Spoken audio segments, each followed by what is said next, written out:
Welcome to Madison City Channel's Know Your Candidate interviews, co-sponsored by the League of Women Voters of Dane County. My name is Shel Gross. I'm your interviewer, and I would like to introduce Badri Lankella, who is running for Alder in District 7. As we begin, please give an opening statement about the educational, vocational, and civic experience you have, which prepares you for this office and why you are running for Alder. Thank you, Shell, for giving me this opportunity, and thank you, League of Women Voters, for covering our campaign today. I really appreciate your time. And my name is Badri Lankella, and I'm running for District 7 from City of Madison Common Council. I'm basically born in India. I did my bachelor's in civil engineering with American Dream, with $100 in my pocket, came to US, and been living in Madison for over 25 years now. And we are like four generations of public servants. So my grandfather is a police chief.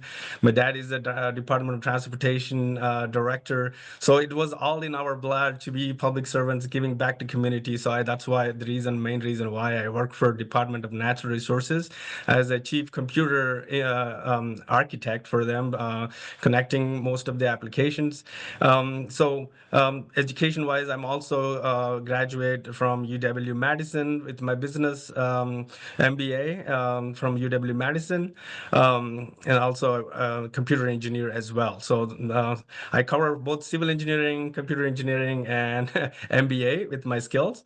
And I'm running for District 7 because I believe in building bridges between neighborhoods, between communities, and between ideas, right? So that is the main goal. My experience with the technical expertise as a computer engineer, right, at DNR, community service. I also worked for Madison Transportation Board as a volunteer for a few years. That gives me a deep involvement in there. Also with the schools, I have two kids who are public school students.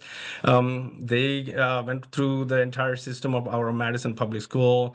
They're currently high school in Val Phillips Memorial High School, and I'm actually involved in their activities as well, from Lego leagues to coaching at soccer clubs or 4-H programs, and now even in the debate as a judge in their school as well.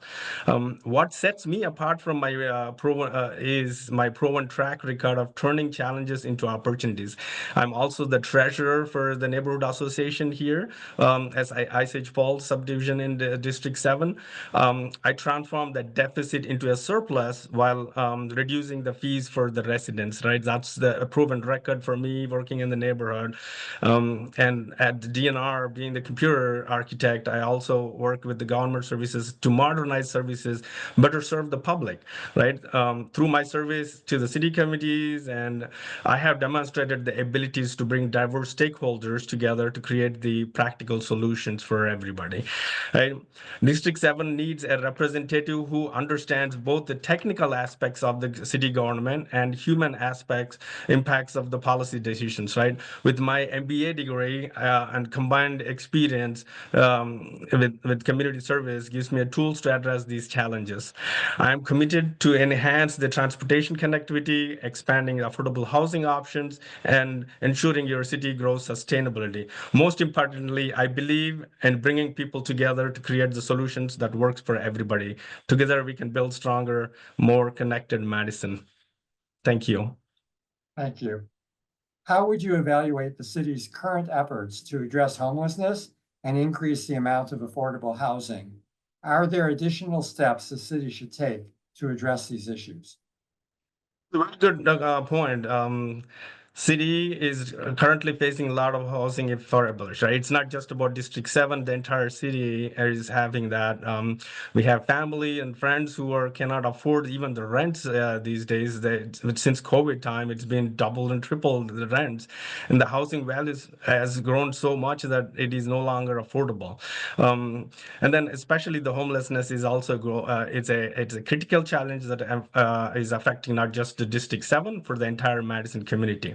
as your city council representative, I will bring the comprehensive collaborative approach to this combines immediate action with the long-term solutions. I have a bachelor's in civil engineering, so I understand the needs, and then I can put that experience into effort, right? I can work with these builders and developers and nonprofit organizations to make that happen, right? We need to strengthen our emergency services and support systems while simultaneously creating more pathways to stable housing, right? That's very, very important. But not only just about emergency responses, we must also address the root causes for expanding affordable housing options, right? Supporting first-time home buyers, preventing eviction before what happens. So with I will be in the council. Will be helping with the zoning policies and housing patterns there. Building more affordable housing is one of my goals, and I'll bring my experience with it. Thank you. What actions or programs would you support to enhance public safety in Madison? And in particular, what is your position on the use of body cameras by Madison police officers, given the recent demonstration project? Good question. I have two kids in schools, and I feel public safety is very hard to my values. And every time the school has some things happen, email comes in, my heart drops. Right. So in the recent days, we have seen the schools are in the national news. Our Madison schools, which is it's not acceptable. And effective body camera policies, right? So I'm all for body cameras, and which actually creates not only protecting the officers, it also creates the confidence in public in the law enforcement, which means implementing clear policies and mandate consistent usage, though, right? So that is also very important. Um, so we need to have a lot of training on it. Clear, secure data management should be there.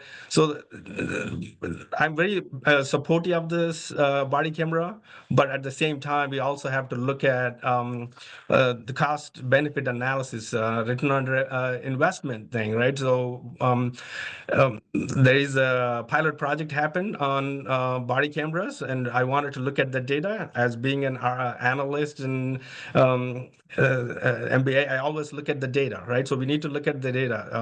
I know there are some of the retention policies on these data requires based on the criticality, it could be 99 years of data retention. So we have to look at cost benefit analysis, and public safety wise, we should also look at the programs like alternative programs like CARES program, which is very, very successful. I think the city should invest in more of those kind of programs as well. So I will be looking more into those data when I'm the alder. Thank you. In the wake of the recent referendum to increase property taxes, what are your priorities for the city budget? So most like any other districts, right? So District 7 has the affordability issues are there. The transportation, public transportation is one of the issues there. Connecting those are one of the main priorities for me.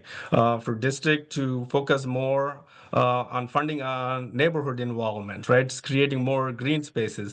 This is being on the neighborhood association. I hear this issue for like 10 years now in that association. We do not have green spaces. We do not have places for people to meet.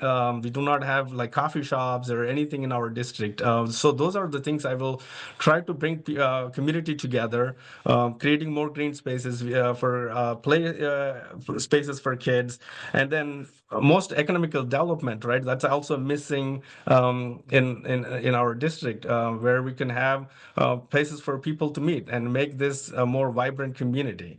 My experience with being in the transportation board in the past, when they were connecting east west BRT transport, I was initial plans. I was there, and then once the city started combining the committees during COVID, I have to let go of the seat. But now they're talking about north-south corridor, which is very, very important for the District 7, and I want to be part of that community on those conversations again, and trying to help District 7 and the rest of the Madison connect with that. Thank you. How should Madison balance the need for development with other concerns such as traffic, historic preservation, and conservation of natural areas? This is very good question, and it comes to heart of me, right? Because I worked for Natural Resources Department for 20 years. We have to conserve, right? And also I work with a lot of state archaeologists. Historical preservation is also important. So we have to look at balanced approach in these efforts, right? So we got to look at the data. Where is the traffic impact is going to be there, conducting environmental assessments in there, and also in early stages, involve the stakeholders, especially the communities and neighborhoods, wherever these effects are going to be happening. We got to involve them early in the stage, right? So having more community-driven committees should help the community to come participate in those.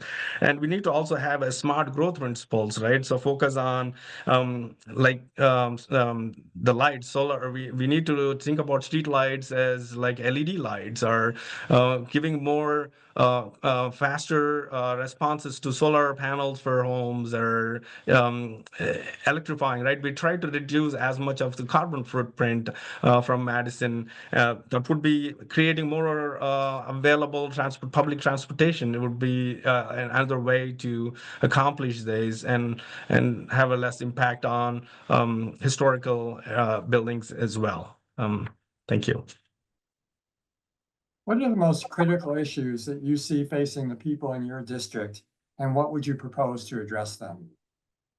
The biggest one, like not only District 7, we also see the entire city, is the transportation and affordable housing are the two big issues. And as I mentioned, I will be working to make the District 7 connect with the rest of the city, have more transportation, public transport options, making more, like I worked in programs like Vision Zero, where we reduce the fatalities on the South High Point. The people go really fast, but the kids are crossing to get to the school bus, right? That was another reason why I ran for school board a couple of years ago, is to make the kids' safety in our neighborhood. Green spaces, and then one of the other things, as I mentioned, we do not have any parks for kids in this area, right? So green spaces and public parks for kids, and then economic development in this District 7 is very, very important. Especially we are right next to Verona, where the more community members are, job openings are happening at Epic and all of those big organizations, and we need to have more affordable housing here, options for people to live. And those are the things that District 7 is facing right now, and I'm as an alder, I will help them accomplish those with my experience. And what would you like to say to the viewing audience as we complete this interview? Again, thank you very much for giving me this opportunity. Madison facing important challenges, from transportation to housing to environmental sustainability, most importantly, fiscal responsibility. With my experience in all of these fields, from transportation to MBA degree, and I also working with the grants program in the state with the DNR, I see opportunities to bring our community together and create lasting solutions.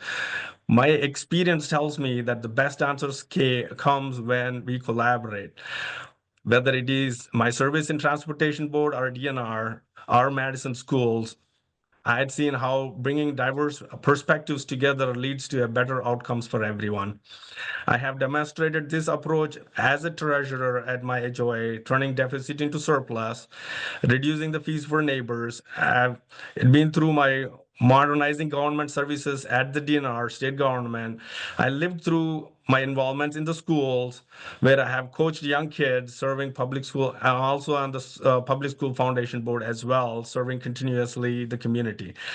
District 7 deserves a representative who combines the technical expertise with a deep commitment to community service. Someone who can understand both the complexity of the city governance and the importance of listening to everyone's voice. I'm asking your support to bring this collaborative, solution-focused approach to City Council.